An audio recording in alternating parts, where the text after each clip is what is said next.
Welcome back to the Foxfire Dispatch. I'm your host, Liz Purvis. And today I'm really excited to be joined by Coach LeVon Barnes, who is in Alamance and running for one of our General Assembly House seats this year. LeVon, how are you doing today? I'm great. I'm tired. Full day of teaching and high school seniors being all in my face all day long. I'm all right, but I'm okay. Oh man, so they're on like the pre-spring break kind of heebie-jeebies. They're on the pre-spring break. Senioritis is set in, and it's now rigor mortis senioritis. So it's like I can't get them to like budge now. So spring break could not come fast enough. Well, first of all, kudos for being a teacher. I have so much respect for folks who can do that. I taught college classes when I was in grad school, and I was like, this is all that I can do, and like even that was a bit much. And like teaching is just not it's so hard, and like kids are so special. And anyway, thank you. I think it's Special really is the cool that you do word that. of the day. Special for sure. But no, I appreciate it's a calling to teach. To We don't make it easy in North Carolina. It should be no, so much better paid than, it I is. promise you I probably would not have put my name on the ballot if teachers, educators, bus drivers, people who work for the state in general were treated with the professionalism and respect that we absolutely deserve to have. Yeah. Well, why don't we start off and talk about that? I know you didn't have a primary, but you're on the ballot in November. So let's talk about your race for a little bit and what got you in it, and then we can hit the General Assembly seats and the congressional races and all the interesting stuff that happened in Yeah. North Carolina last night. Oh, there's a lot to talk about with that, right? So for me, I am a husband, I'm a girl dad. I am a 23-year educator. I'm someone who is working class, and someone who's also has known what it's like to not have or kind of know where your next meal is coming from to being able to buy a house, right? So I've seen all the levels, and yet I'm still feeling like I'm drowning, like most people who are in the middle class or working class are, and that ain't right. So I jumped into politics truly because, like, my families, the students that I serve, and the communities that I've lived in have always looked at me as someone who can help find solutions. And as I learned through the journey of helping people, you have to know where the money is. And in the state of North Carolina, the state legislature controlled all the money. And so, you know, putting my name in to be that voice, to be that champion for working class people, to be that champion for the next generation, to me, you know, I have to step into the arena and bring that voice forward in the General Assembly. This is not your first time running for office either, is it? What is your running history? Oh man. Well, my very, very, very first time getting into politics, I was living in Dallas, Texas. I was coaching college basketball, and and I wanted to run for city council. There was a need. And as I was getting through the process, because their process of getting on the ballot is a little bit different, um, I got a job in Pennsylvania, so I didn't get an opportunity to run that race. But when I moved back to North Carolina in 2013, I knew that I really wanted to get into politics. That was where my passion was. So I ran for city council in Durham, North Carolina, in 2017, uh, in a very contested primary. And in Durham, the primary is the election pretty much. Mhm. And so I wound up losing that. And I realized while I was running for city council that county commissioners was kind of more of my spiel because they controlled the purse for local education funding, all your social services programs, all of the things that I think that my families were like facing in real time. And so I ran in 2020 and did really, really well there, and didn't win. So, that moved to But Alamance. each time you get better at running, each Each time you time it's learn just getting something. better and better. I mean, and here's the crazy part about it is like, I didn't go to school for it. My circles, my inner circles weren't political inner circles. So building name recognition, um, building that, like, I guess my platform is based on the things that I was doing every single day as an educator, as a coach, as a mentor. And then people watching me work, then people started to jump on and endorse me. And so, yeah, when I moved to Alamance County, I wasn't planning on running. I just found out that we were going to have a baby. Then we had a baby. Uh, but when people call you, again, when people call you because they see something in you that you may not necessarily see in yourself, you either run to the fight or you run away from it. And I was just so happy that the people in Alamance County um, recognized something in me and to say, "Hey, let's run for House." And then so in 24, when we ran in a gerrymandered the first time that line had ever been run, and nobody expected us to do well Mhm. at all.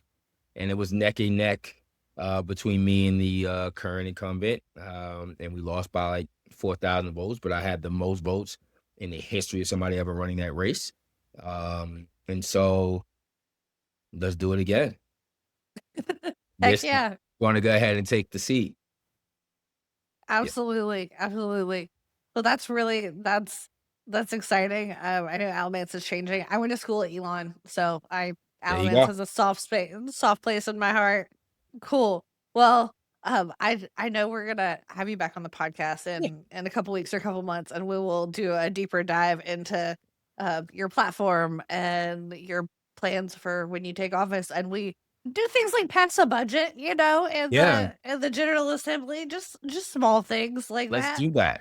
Let's do that. Pass a budget, people, like today. Uh, so, as we turn towards last night, I'm curious what races you were the most excited about, the most interested in, and like why. Well, I mean, clearly, again, soft spot for Alamance County, soft spot for Durham. So there was a couple of different races that I was looking at. I was looking at in Alamance County to start. I was looking at our county commissioner races, primaries, and I was definitely looking at sheriff primary. That was probably the juiciest one on the plate. Um, and I for if you're a Democrat, it was a really good night, as far as the vote count and, the 2 people that we, are sending off into the general, with one being Ramona Allen, who is a first-time candidate, um, just working class folk, decided that she was gonna jump into this race. She's a minister. I think she deals with, apartments, like apartment management. And she actually was the leading vote getter out of all of the county commissioner candidates in both parties. And then we had Sean Ewing, who is current city councilman, who also got over 8,000 votes. On the Republican side, the 2 current incumbents won their seats pretty handily. But I was looking at the vote totals, and it seemed like Democrats came out to vote in this primary, which was great. When it came to sheriff, you know, I think I was surprised, based on all the things that I was seeing, that the incumbent Terry Johnson, who's been in the seat for 20 years, beat out Billy Clayton, who I thought ran an excellent campaign, um, and had a lot of backing from law enforcement officials within Alamance County. But he got beat by a couple thousand votes, I think. So um, that was a race that I was like, "Ooh, there was an opportunity." And so, but I feel good for I feel good for the candidate his name is Shannon Long. He's independent, and he had to get, I think, 4,000 signatures before March primary, and was able to Mhm. go, and looks to be a formidable opponent, for Terry Johnson in November. As far as Durham, because like I got my political chops in Durham, I think all of the races were pretty much something I was taking a look at, but specifically, everybody wanted to see what was going on with Congressional District 4 with um, County Commissioner Nida Allam and current Congresswoman Valerie Foushee. That was a very expensive, I would say, primary. If you're not familiar with Durham County, Durham is like a unicorn. It's like it's a utopian of what we would call like blue wave. It's overwhelmingly a Democratic county. It's So our most progressive blue dot, I well, think, in North Carolina. most Like a progressive. D plus 30, Well, 32. yeah. I mean, it's the primary is the race, like I said before. And that race, it was always going to project it to be close. And it wasn't necessarily going to come down to Durham or Orange County. It was going to come down to what people in Chatham County were going to do and what the folks in Western Wake County were going to do. And it seems as if Congresswoman Foushee has won that race, even though it's 1%. In North Carolina, if a race is 1% or less, there's a possibility for a recount. But Commissioner Allam has conceded as of like very recently, I think today. Yeah, I mean, that's breaking news. I was waiting for it. I didn't get a chance to hear about it throughout the day, but I think that's the right move to move the party forward. So expensive to do these recounts. It's hard on the boards of elections. I do think it's important that like we have that threshold. We're able to, Right. my General Assembly races in 24 were both decided by less than 300 votes, Right. But yeah, with it seems like the margin between Foushee and Allam, it does seem like the right call, Yeah. Yeah. I mean, and as a candidate, like losing, you feel like you've let so many people down. I normally, I told all the candidates that I talked to last night, I said, you're going to get your best night of sleep tonight. Get like you get your best night of sleep like the either that night of the election or the next day. You get like perfect sleep because your body has been spent. Like you poured your whole heart and soul into a thing. And but yeah, I thought those races were ones to watch. I think the school board races in Durham were swept by we're gonna have 4 new board members who have never been on the board before, which Interesting. brings about a very interesting dynamic on the Durham County School Board, in particular during this time where the state doesn't have a budget, so that means the local municipalities, the counties are going to expend more money in this budget season. So it's going to be very curious to see how that moves.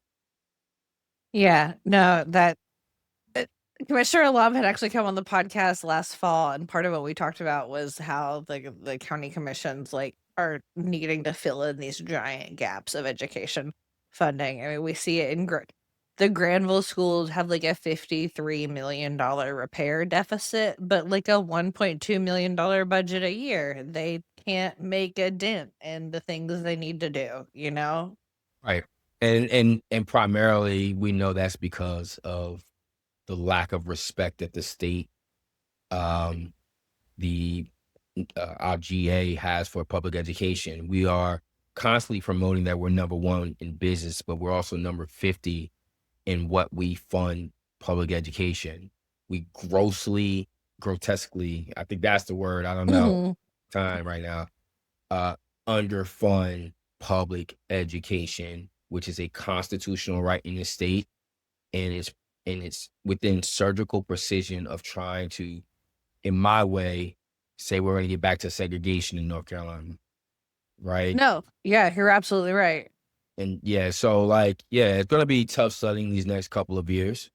Honestly, unless the state um wakes up and realizes like not everybody's going to be able to go to a private school, no matter how much these vouchers cost.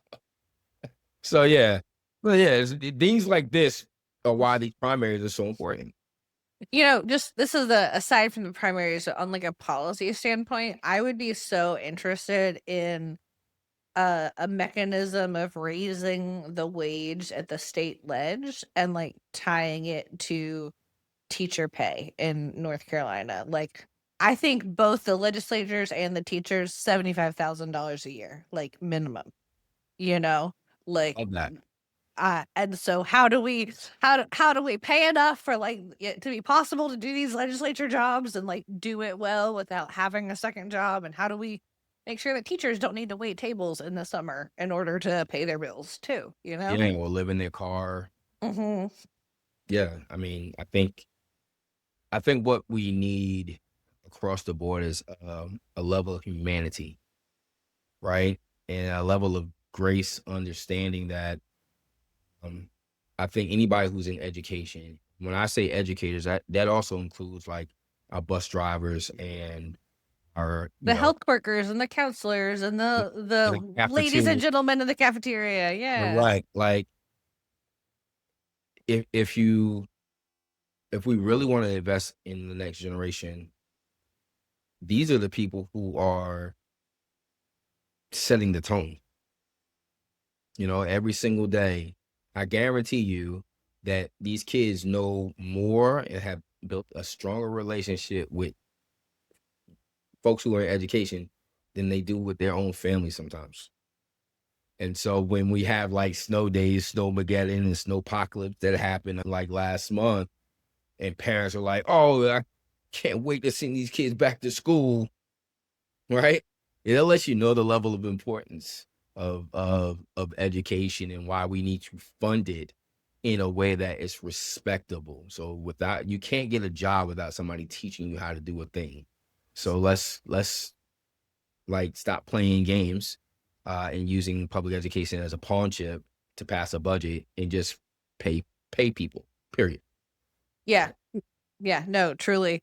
I'm excited that in Granville County, we flipped control of our school board and now have Democratic control, thanks to Gazelle Parker and Dr. Helen Lindsay, who won their elections. We still have a couple Republicans on the school board that I would like to oust, but like we're moving in the right direction. We just need Sure. to stop closing schools in Granville. No, I know these population sizes, rural America, because Granville's rural. Yeah. Like Yeah. Alamance is rural, except now Alamance feels like it's Just like coming. close to Like it's 100,000 like people. teeter tottering only because everybody from Durham, like myself, or Orange County is moving to Alamance County, moving to Mebane, moving to Granboro, and because property taxes are low and you get more land and this and the fourth, and you're still right off 40. You Whereas can afford it, and it's so much, and we're priced out of Durham as a right, lot of millennials. We're priced out of Wake. I mean, heck, the average house price in Granville County is $300,000. right. Like, And like I mean, it's ridiculous, right? And I was just lucky because I got in during COVID when interest rates uh, were like 2.3%. Like will in my lifetime, I'll never ever see that rate again, right? So that was just a thing. But you're right. Closing schools down is because people are moving out of these towns, you know, and then maybe in Granville, you also have I think you have a couple of different charter schools and you have a couple of different mhm, private schools, that mhm, a lot of folks are sending their kids to, and now when you add the vouchers, things like that, it's gonna make life yeah, harder for, those public high schools to continue to get kids, and especially people leaving, they're not coming back, yeah, eventually you have to consolidate, and I hate that. I hate that, you know, and so we have to invest in our rural counties, and I think, um, hopefully, like your school board is your newly elected school board is going to get rid of that nonsense of banning books and labeling books and all this other nonsense and like leave public libraries alone, um, you know, strengthen our schools with really good programs and apprenticeships with the jobs that are coming in. Like we just need an Mhm. innovative approach, and we just need people who get elected to have guts to say, you know what, we're going to do things differently because this age of student is different from when we was in school, and we need to learn how to Mhm. adapt to that too.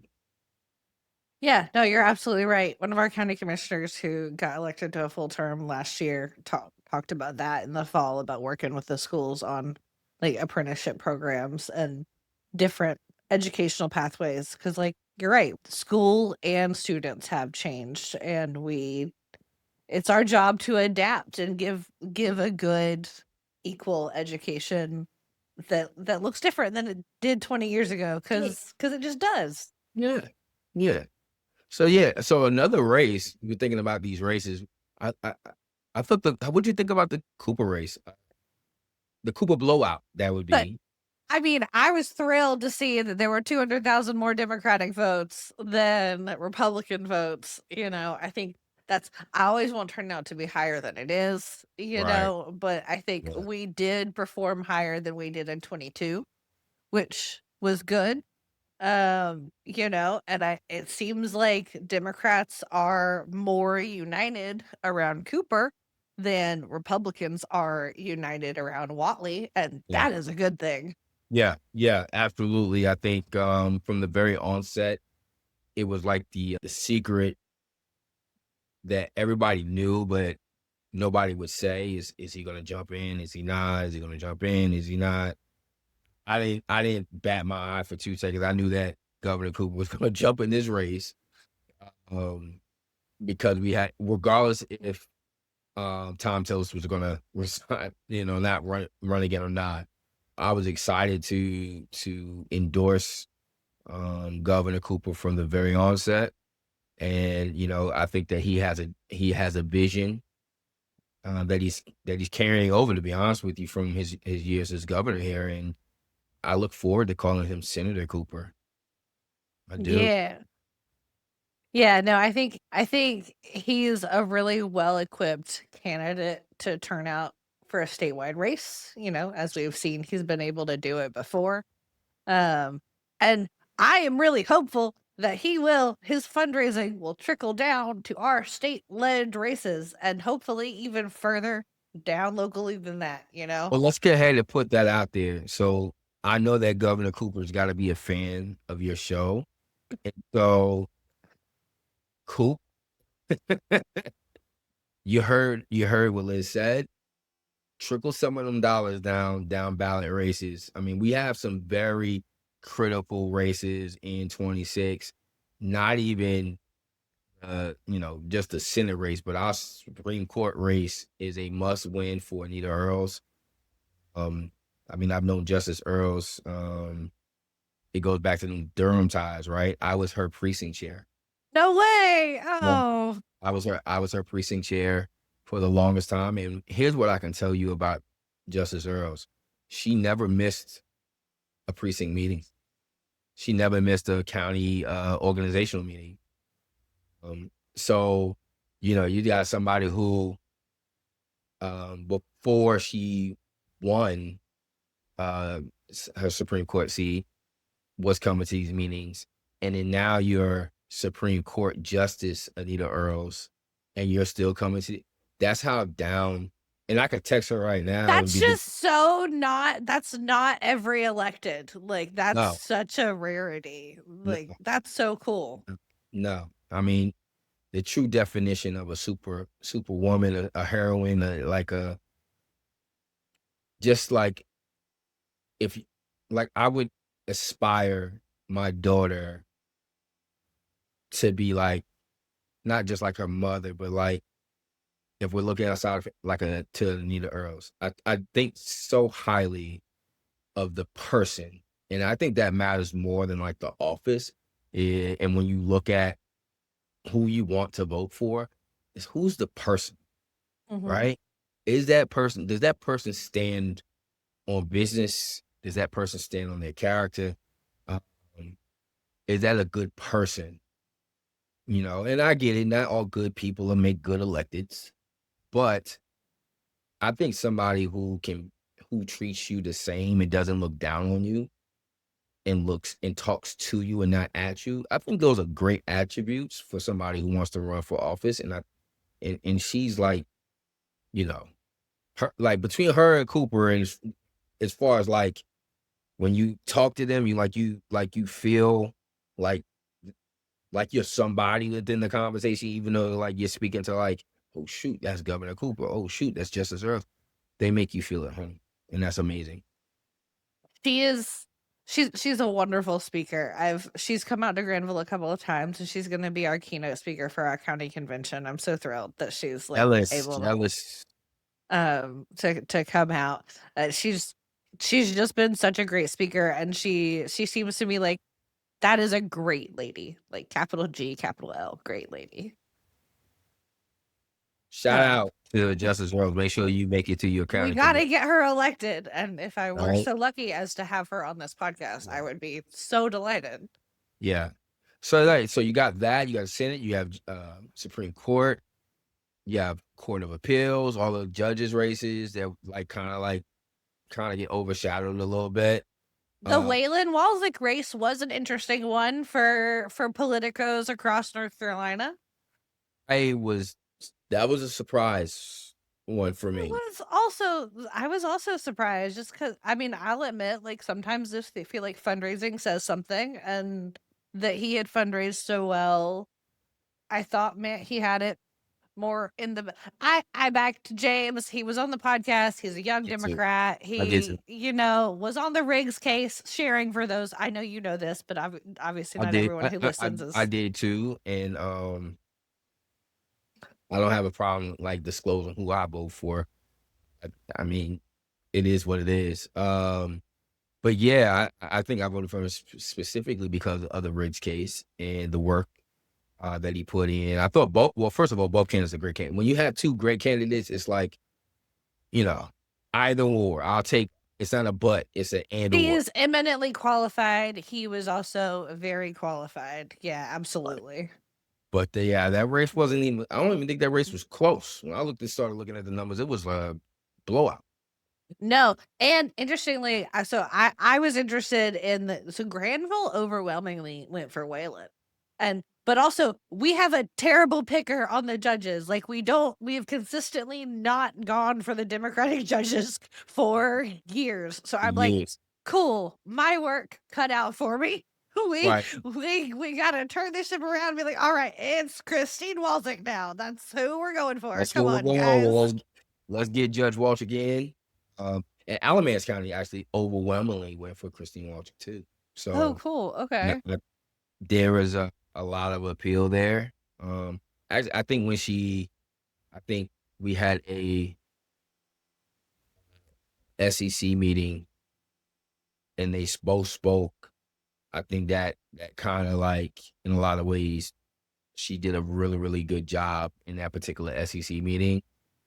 And sometimes, like not everybody's on their A speaking game. But if you're not on your A speaking game on the right night, yeah, people might have been like, yeah, I'm rocking with you. But man, she got me in. So I think there was a lot of that, and I think she was endorsed by so many powerhouses that I respect too. So yeah, and their race was a great example of like a really like a positive primary challenge. Like I remember she was coming to one of our events, and so I called to comp him a ticket too, and he was like, I can't come, but I'm so cool with her coming. Like I hope she has a great time. And it's very cordial and polite and cool. Yeah.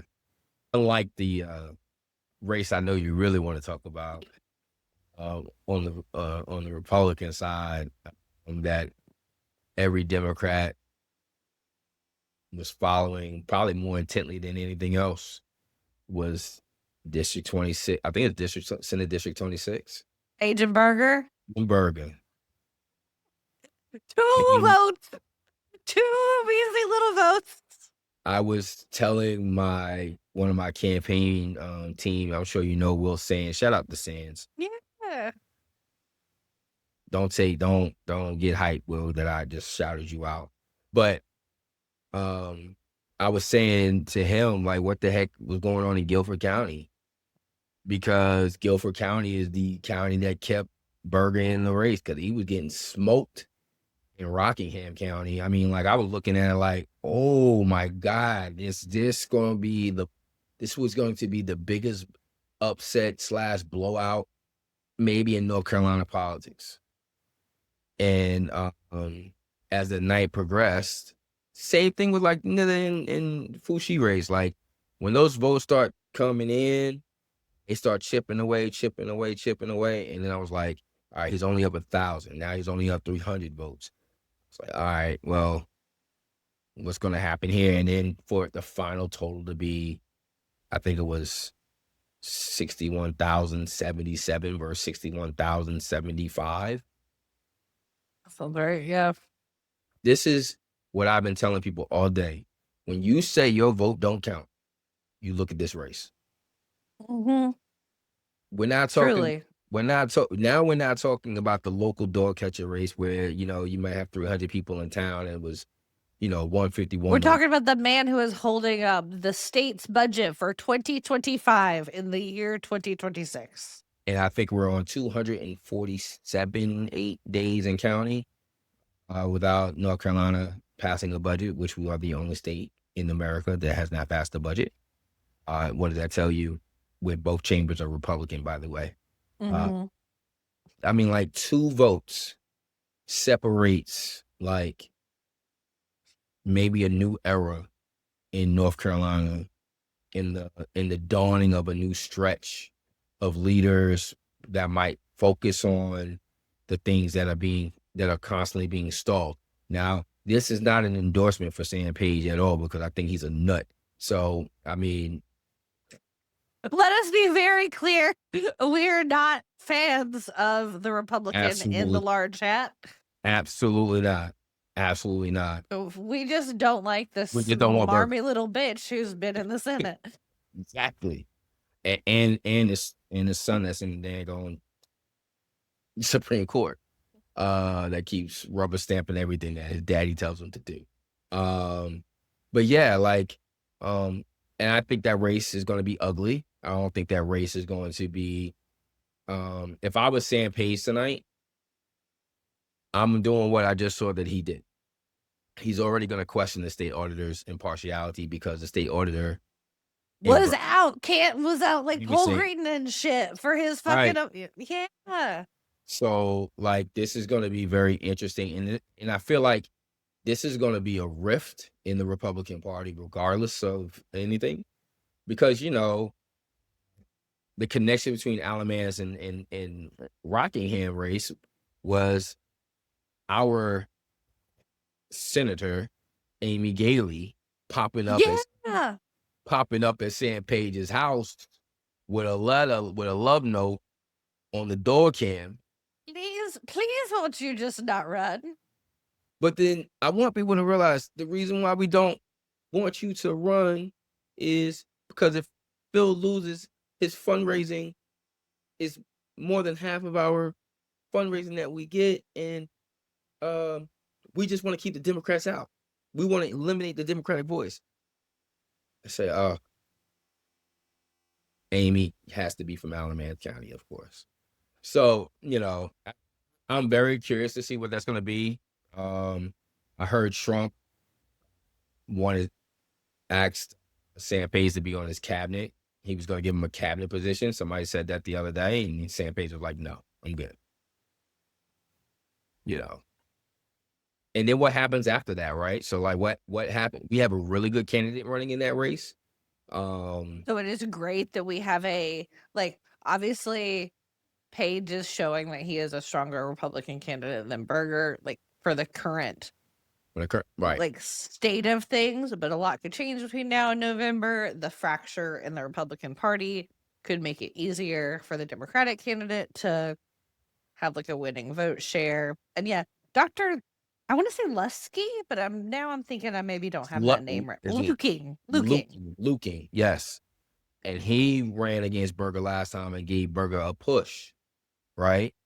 And so we feel really good about Dr. Luking in that, in regardless of who wins, because I can't foresee, based on how this race has occurred, that Sam Page gives.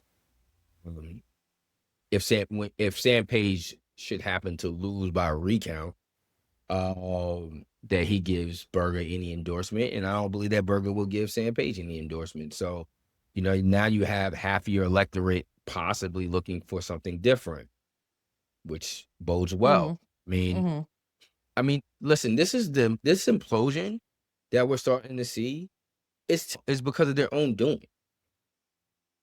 It has, Yeah. I can't stand when people say, "Oh, liberals, you want a liberal." We don't have no control over the budget right now. We have no control over a lot of things right now. So how do you blame us and your house ain't right? I think it You goes know? back to that issue of the subpar education we're providing for Right. for folks. Right. So like their policies or lack of policies, the lack of how this was the least productive GA in history, maybe in these last couple of years, I would say, Hmm even with a supermajority 2 years ago. It's the policies are affecting the people that actually vote for them. So you have to ask yourself as a candidate, as a voter, right? How is my family, take the R, take the D, take the I out of the end of the person's last name?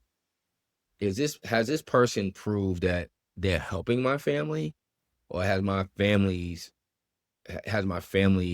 gotten worse? Has my affordability gotten worse? Has my healthcare options gotten worse? If I'm a farmer right now, how's that going for you right now? When you have folks who claim that they are for these things and yet they can't even do the things that they say that they want to do, and time after time, you get sold a limit. At some point in time, I'm not saying you have to switch a side, but maybe switch the ideas. I want, so it's going to be interesting to Mm. see what's going to happen with that.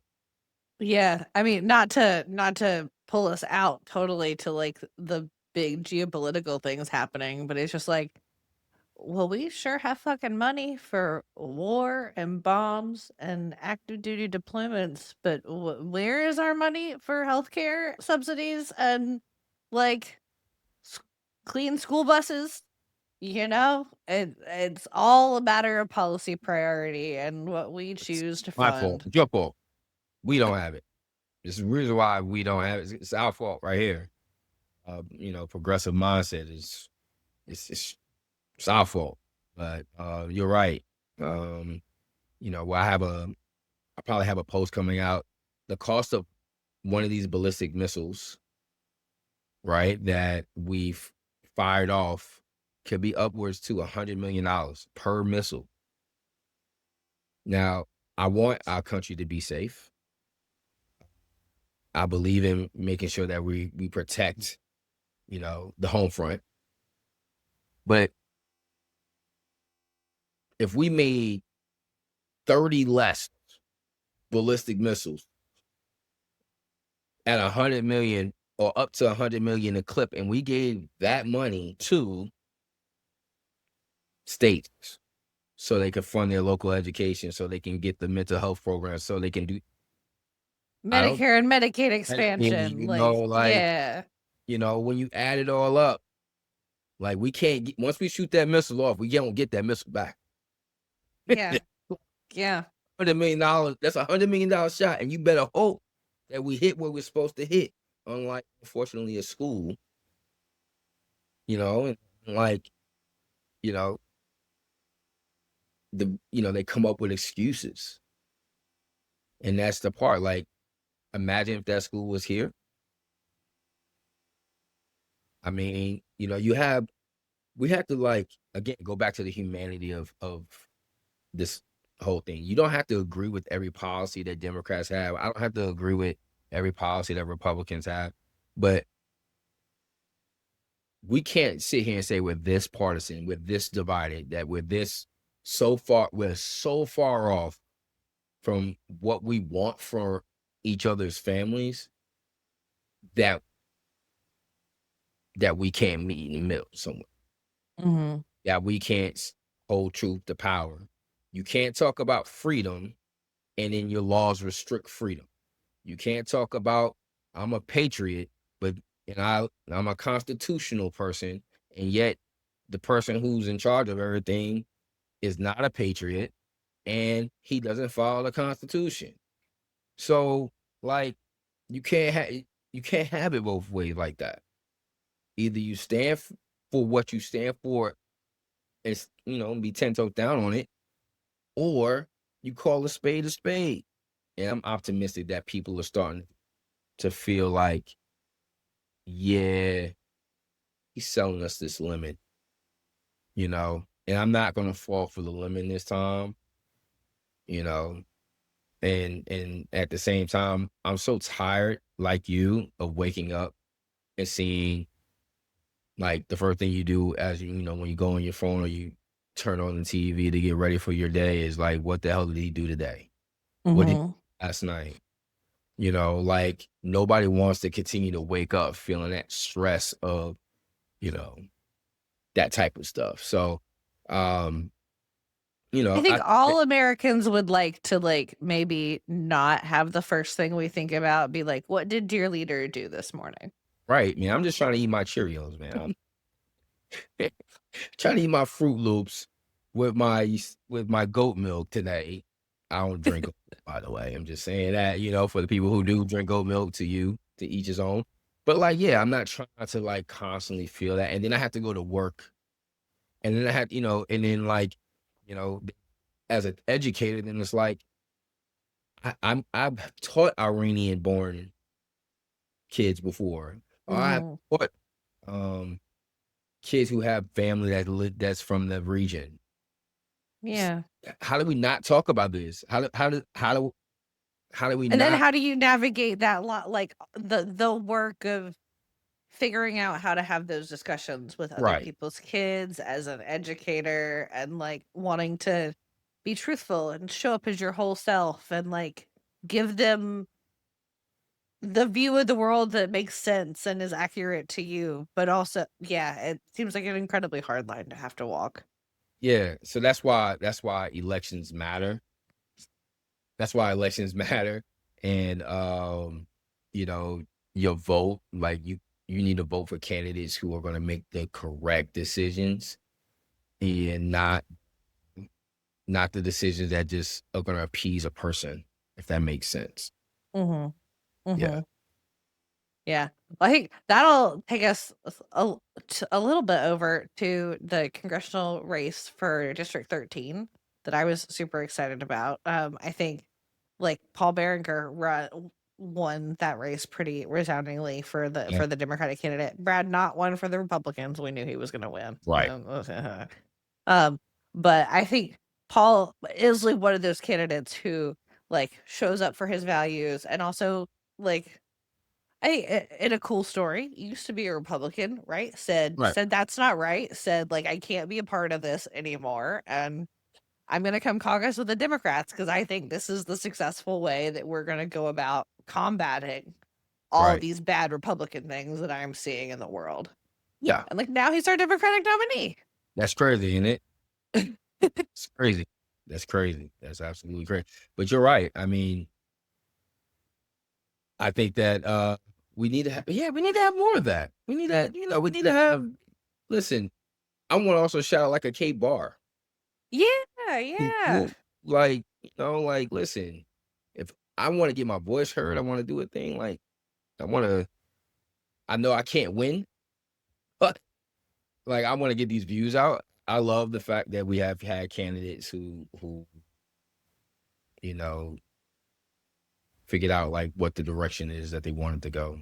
Um, It's gonna take a lot of different strategies and a lot of different trying things. It is incredibly unlikely that even in a blue wave year that we could take our General Assembly House, let alone House and Senate, you know, um, this year. So it's like we know it's a longer haul, right? So I feel like we Well, should be open to all these different ways of approaching things. I mean, I understand it's like so establishment Democrats maybe can't, be seen openly supporting a Republican, and I get that. Like there are rules, yada yada. But I was really interested in her campaign too, and I was sad to see the votes come in and that she did not do as well as we hoped. But but to give it the the cake, she took it on the chin very well. yeah, and I the love attention she got to that race, and the fact that that man was out there poll greeting and canvassing up until election day, that she made him work so damn hard. I mean, that's resources that don't get spread around the state to other Republicans, and that's right, a win for the Democratic Party right correct. there. And there are many other unsung heroes that did the same thing that made folks have to spend some money. And they were pissed off too, which is great. I think that's Kate's whole purpose is to piss them off, and she did a great job of pissing Tim Moore off. I wish we could find somebody to take him down because he's just a bigger than Lakeisha anything. Womack is now our Democratic nominee Yeah, there, yeah, so hey, like maybe let's give it all we got. I don't know the R plus on that district. My all of my congressional knowledge it kind of like varies, but like I know 13 is like an R plus 13 or 14, and yeah. like we just had that Texas race that was a 31-point swing. Like we could have a 15-point swing here if we work hard enough. Yeah, we could. Listen, R plus 18 is in play.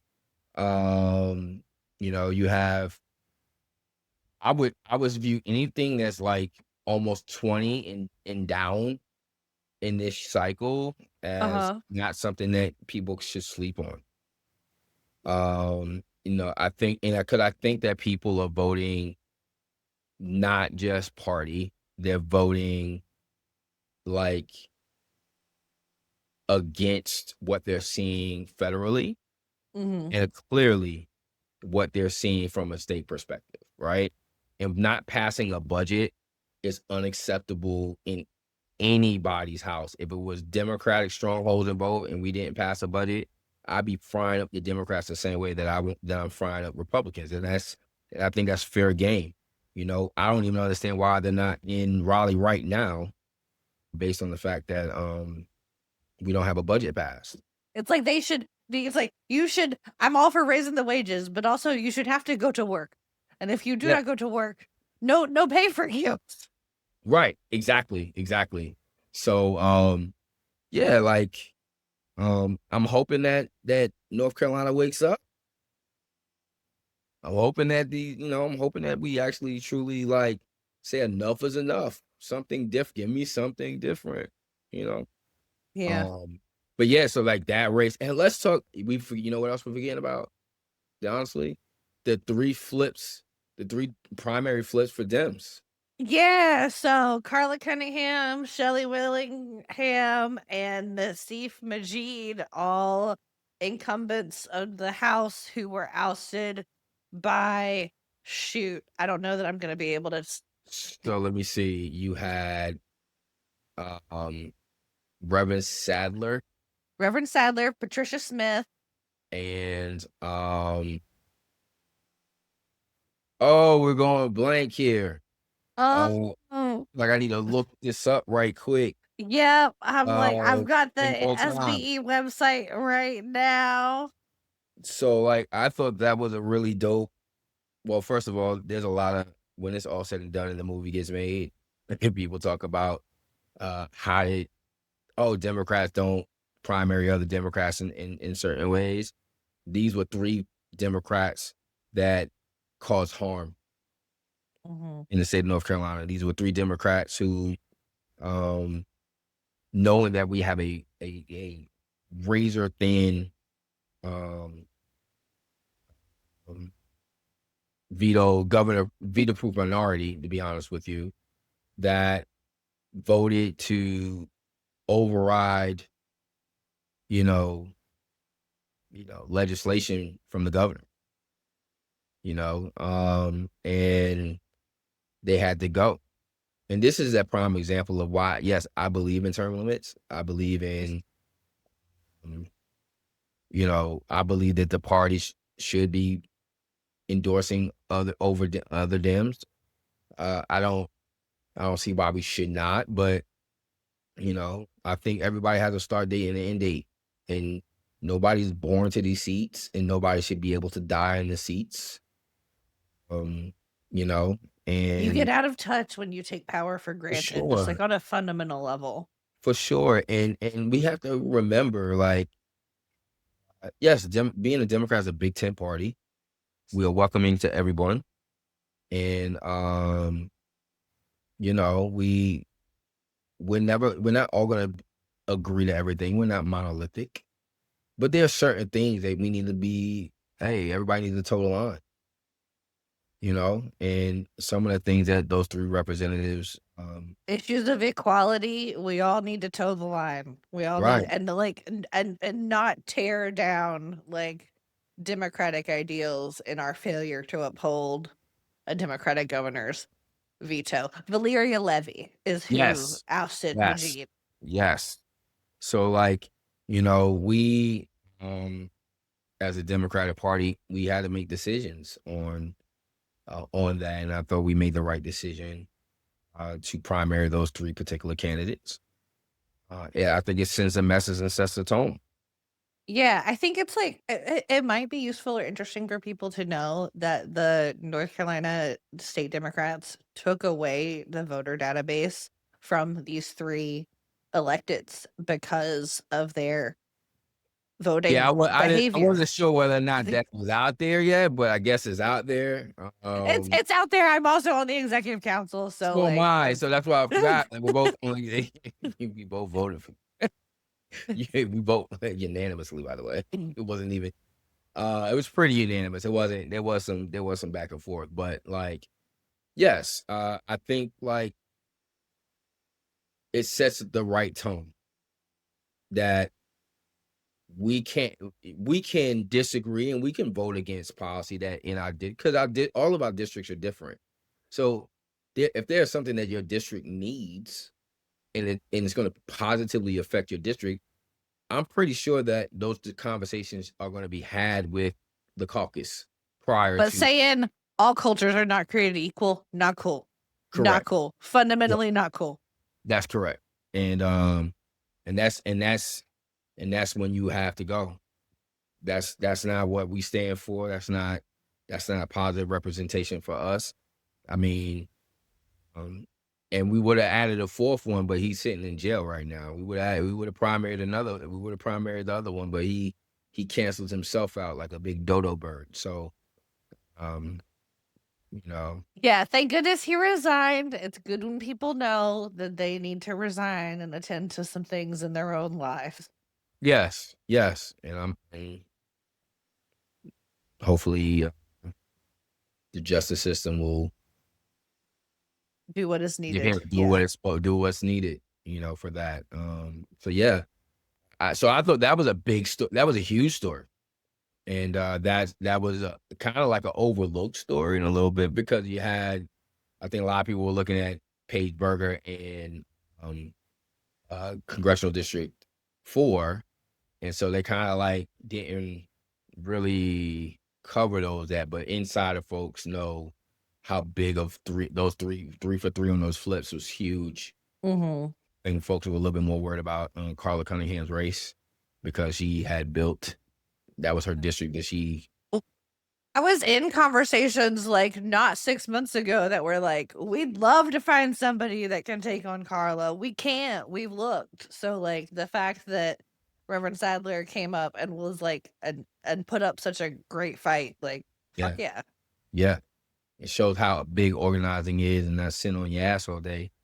Will get you where you want to go. You have to work for it, and so yeah, that was huge.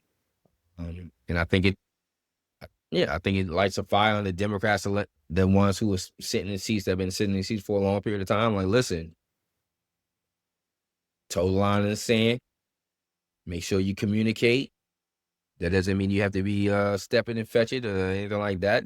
But it does mean is if it's going to cause harm to North Carolinians and how you approach it and how you vote for it causes more harm, that's not the type of representatives that we want within our Big Tent party. Mm. And we're not afraid of doing that. I think, like I said, it set a tone that Republicans have all the time that we just haven't really possessed that well as Democrats, to be honest with you. I feel sometimes the Democrats were very apologetic and Republicans are very unapologetic. And so, like, in this aspect, we were very unapologetic about what the direction was within those 3 primaries. So, Yeah, and I honestly do hope that it, like, marks a new era in some ways of, like, the direction that the state party and caucuses are able to, like, offer right. to help steer the, like, state Democratic ship because, yeah, it was a real shame when they came out and overrode those vetoes, like, one after another, Gut punches, and man. yeah, yeah, Gut uh, punches. another race, House race, Rodney Pierce defeated, the guy who was primarying him, Like who the was the way, right? incumbent he Yeah. defeated. Yeah, exactly. Shout out to my fraternity brother, Rodney Pierce, you know. Yeah, I texted him last night. I was like, way to get it done. And the fact that he only, I think, won in 24 by like that primary, like just maybe 20 or so. But I forgot how many votes. Maybe it's 300 It was votes. very close, yeah. And the fact that he won by 2,000 plus votes lets you know also. And the great thing about Rodney is he's a humble guy, he's a funny guy, he's a former educator. Um, but he's active in his community. If you follow his Mhm, page, if you follow his social medias, like he is constantly bringing the he's constantly bringing Raleigh to his community. Something that I love would love to do when I win as well as like people want to know like how things move in Raleigh, and the only way they can know is by talking to the department heads who run those things, so they can get clarity. mhm. Rodney does a great job of doing that. So I'm glad that he won. Yeah. I think I heard recently about the different, like, efforts that he's been doing to bring different departments to his community, and I thought that sounded like a really neat kind of service Yep. to offer. I think that's a dope service. I think that's the whole point of connecting government to the people. And Yeah. that's why you have to be seen. Like I'm not talking about my race in this particular conversation, but it but it bears minding that a lot of these representatives sit so comfortable they don't even worry about bothering to be in the communities that they serve. Like you don't see them. Mhm. So if I was to, put a wanted sign or a missing sign, do you know who this guy is with the incumbent that's in the seat now? I can guarantee you a lot of people will not know who this person is. Mhm. And I don't want to live in a world where I can't know who my representative is, and I can't see my representative, and I can't have a conversation with my representative. And whether I agree with what he does or she does or whatever or not, like at least it's personable. At least it's not causing this dissension of, well, government, nothing's ever going to change. They don't care, Yeah, you you know? should be able to get somebody in the office of your Right. General Assembly representatives, Right. they should be able to help you and respond within several business days, like Absolutely. Absolutely. So, yeah. So I thought all of those were keys. Um, clearly primary races, depending on where you're at, the turnout, like we saying, the turnout in some places was very good compared to 24 and 26. I mean, 22 and 24. Uh, um, or what would be a primary year? 18, 22, right? 1822, yeah, mhm. 22. And then even, like it's looking really good. But the question is knowing Republicans, knowing this particular person who sits in the seat, What happens between now and November? No, Does the SAVE November. Act pass the Senate? Like, because that could change some shit. Right. Like, Does the SAVE Act pass? Are we still in war? Is he going to try to claim some daggone executive order? Uh, um, will we pass a budget or well, if Phil loses, he has nothing to lose now and can yeah. still sit and say he can still sit on his hands and they cannot pass a budget and they still be having between him and Destin have um this this The pit. inaction is just why, Right. like, never in my wildest dreams would I consider having that power doing nothing, you know? That's Like, what they want. fight for your priorities at But that's what they least. want. Their priorities are not the priority. Their priorities are more tax cuts. Yeah. They're fighting about tax cuts, right? Which we don't need any more tax. Businesses are asking, do not give us any more tax cuts. They don't need any more deregulation, right? And they then want to cut income tax. Okay, cool. You want to cut income tax. How people need to realize, like, how do your roads get paved? How do your emergency services get handled? How does your schools get funded? How does how if you need emergency rentals like emergency rental Mhm. programs and how do you mental health get funded? It comes from your tax dollars. So if we're continually cutting and cutting and cutting and cutting and cutting, then none of these things will happen. And then it doesn't matter to the person until it happens to them. Like, oh shoot, like an ambulance is 30 minutes away because we done ran out of ambulances in Alamance County. Well, we could have had more if we passed the damn budget and focused on people instead of big box corporations. You know, Yeah. people realize those types of things. Like, yeah, I believe property taxes are the worst. I think they are scam. That's the only thing that me and Ron DeSantis will ever agree on is property. Is it? Is it? All right. It's I property tax. mean, I would People, just like to say that when I was told that when I bought a house, the mortgage was the mortgage, and nobody told me that in 2 years I was going to get a bill that said, "Psych, surprise, it's going up $200 a month." Like, right? Exactly. For something that I bought. Right? So if it's my land, why am I paying taxes on my land that I own? So like it is a scam, but we put ourselves in this situation because of the inaction of the state to truly fund certain things that will alleviate local municipalities from having to garner as much money from their citizens than they do. So yeah, so we have plenty that's on the ballot come November now. mhm. We kind of moving in this direction of like what's next. Like the primary is done. Now it's another 6 months until we do this all over again for when it counts.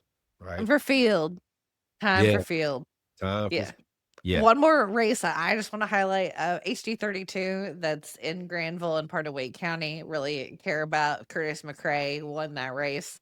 He's an Oxford City Commissioner, really cool dude. He's gonna do a great job taking over Brian Kahn's seat, provided that we get him into office with hopefully more than a How about the Brian 234. Concy?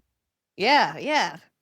So I had some insider knowledge that he wasn't going to seek reelection, and um I had told one of our state vice chairs, like, hey, did you know? He was like, no. It's like, yo, you need to make sure we find somebody to do a Was thing. on it. He was on it. He was already working that conversation. So Curtis actually just told this story at our precinct organizing meeting that when Brian got elected, he and Curtis was had had just the last year become an Oxford City Commissioner. He told Brian, like, learn everything you can, and when you're done with that seat, I want it.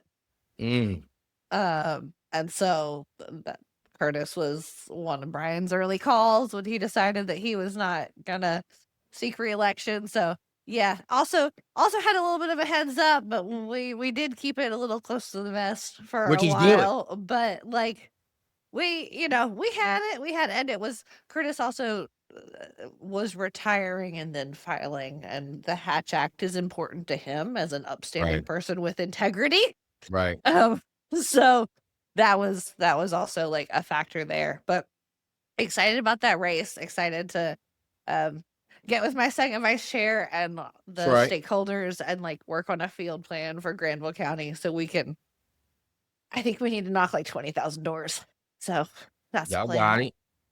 You did it once. You had a game plan. You follow the same script with a little bit of remixes here and there, and I mean, you get it done. We need that. We need to retain that seat. Uh, Mhm, you know, always sometimes I get mad sometimes when we start talking about seats and how we pump money into certain seats and not in other seats and this, that, and the fourth. And it's important to retain that seat, but the same way with Dante Pittman's seat, we have to retain mhm. these seats. But if we just retain those seats and gain no other seats, then we're still right back to where we're at. We gotta keep chipping away at it, like So, like, we have to be able to look at the map here and say, all right, where else can we chip it? All right, where else are we going to be able to get these gains? And it might be like that R+5, R+6 rate that needs a little bit more oomph. Like, they mhm, may not like their person, but like they may not like their Phil Berger person kind of situation, mhm. but they don't have the resources to be able to put on a thing. Um, and so that's the last thing I'll say about the Berger Page races. I think Berger outspent him like what, 60 to 1, 200 Like to 1. $8 million or something versus a six-figure sum, something like that? So what that tells me also is that, um, and this is what gives me optimistic hope about democracy here in this country, is I don't think that anybody wants to be around cheaters. And what we're seeing with that burger race, what we're seeing with, you know, some of these other races around the country, because there were some other incumbents nationally that have lost, other incumbents here, on both sides that have lost races, um, is that, regardless of how much money you have, if you're not a decent human being, I don't want you.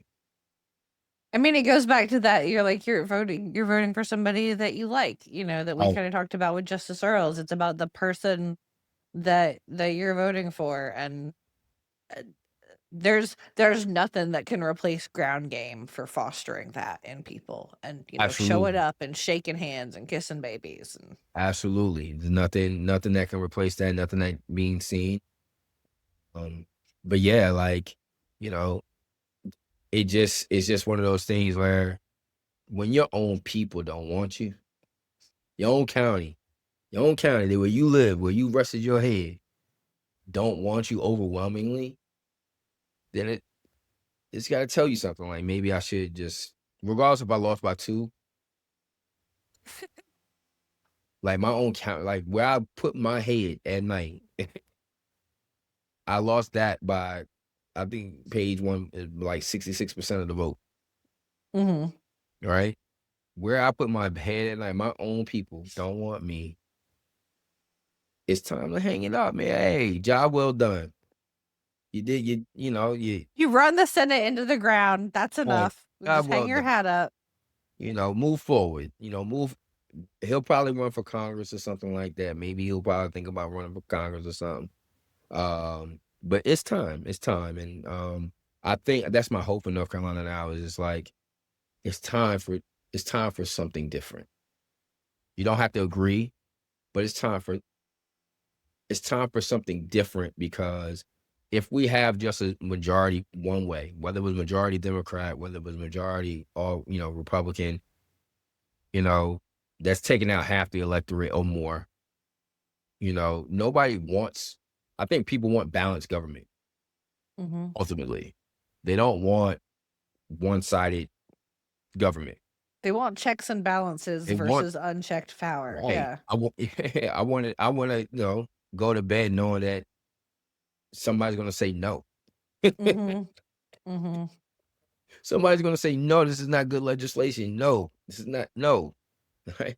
No, this is not gonna run us into the ground. No, this is not gonna like literally try to get us back to segregation. No, we can't. Like, I need to know that in that time that our leaders are not thinking about self; they're thinking about the collective.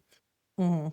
And so yeah, like these elections, all of these elections that we had today, whether they're going to be runoff or whatever the case may be, like um, North Carolina, you have power, and the power is in the collective. The power is in the ballot box. So getting off your butt to go vote. Don't allow these folks to restrict your vote. Don't talk to your boss. Come up with this plan, your voting plan off the bat to be able to go exercise your right because your future definitely is dependent on it. You know, and so so I look at it like that. Like I just want my leaders, regardless of whatever side of the aisle they're on, to think holistically about something. Mhm. You know, we'd be better for it. So yeah, let's get it on the 26th. I'm just it's just like the slow crawl sometimes, the marathon again. So Yeah, yeah, it is now that we've gotten past yesterday, it's like, all right, we're in marathon mode versus sprint mode. And Roy's got a great chance of, getting over the finish line, has a lot of money raised, should hopefully be hiring more people soon and fleshing out his team and sending people across the great state of North Carolina. I've Um, already gotten emails. He's on that. oh, He I've seen some coalition building lately. There's definitely a lot of coalition coordination. Um, I think there's gonna be a lot of boots on the ground.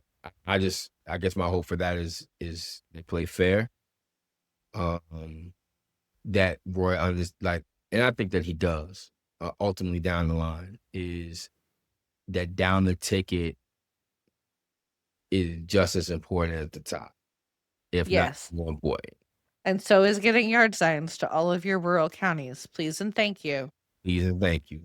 Right. Good, those good corrugated plastic ones too, not that flimsy paper shit.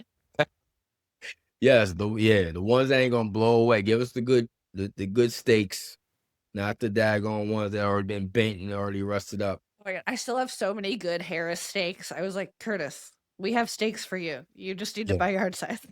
If you have a really good county party, they've kept steaks and have told candidates like in Alamance County. Shout out to the Osborns, who are the county chairs there. They tell us, "Hey, don't buy no steaks. It saves them money." And people wouldn't believe how much damn steaks cost. All Yeah, right. no, yard signs are expensive, a Thank relatively you. expensive thing for the things that they are, but I do believe in them even if they're a royal pain in the ass. Yes. Even though they litter the whole entire damn. I think that should be like a topic of your podcast of like, how do you place a yard sign? There's a whole damn science to this. Yes. Oh my goodness. No, okay, that's like an Instagram reel right there. Yeah. That's a very successful like here's what you do. Also, bless their heart, the Republicans who just face them out, face them, instead of perpendicular to the road, they're doing it parallel. Like you just Yeah. keep doing your Yeah. thing. Yeah. I mean, I'm one of those meticulous ones, man. If I have yard signs to put out, I'm like at 5 minutes per yard sign. Cause I'm over here like if I'm a car, I will get into the lane of a car. I will stand there and figure out, can they see it from the left, the right, this way, that way, this way. Like Mhm. it is a whole thing. So uh I'm sure North Carolina will be happy to know that these yard signs should be getting picked up between today and the rest of this week, and that you'll be able to see green grass as we enjoy this nice weather that we're about to have this weekend. For a couple more months, and then we'll Yeah, be back out in September. absolutely. So this has been really fun. Thank you for coming to talk with me about the primary tonight. It's been my pleasure to be on your show to talk about it. Um, I gotta shout out Richard Ojeda.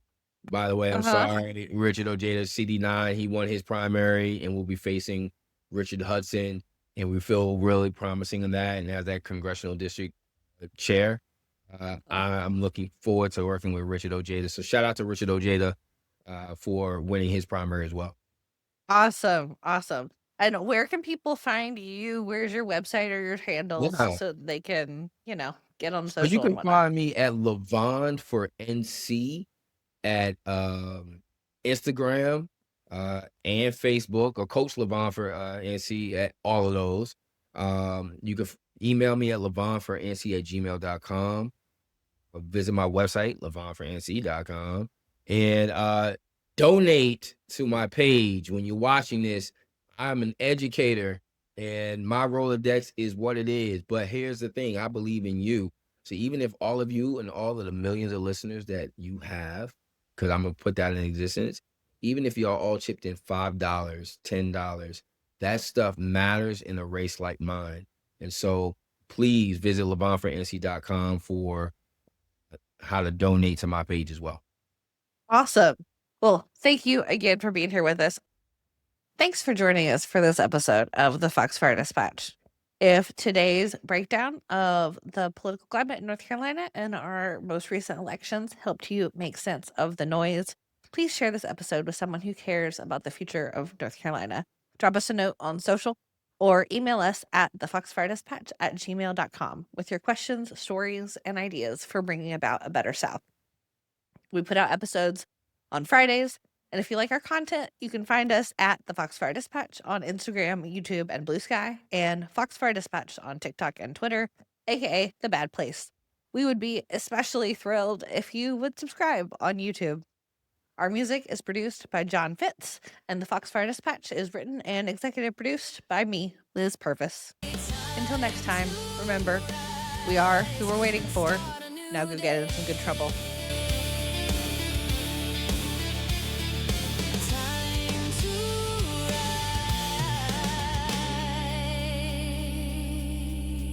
And start a new day.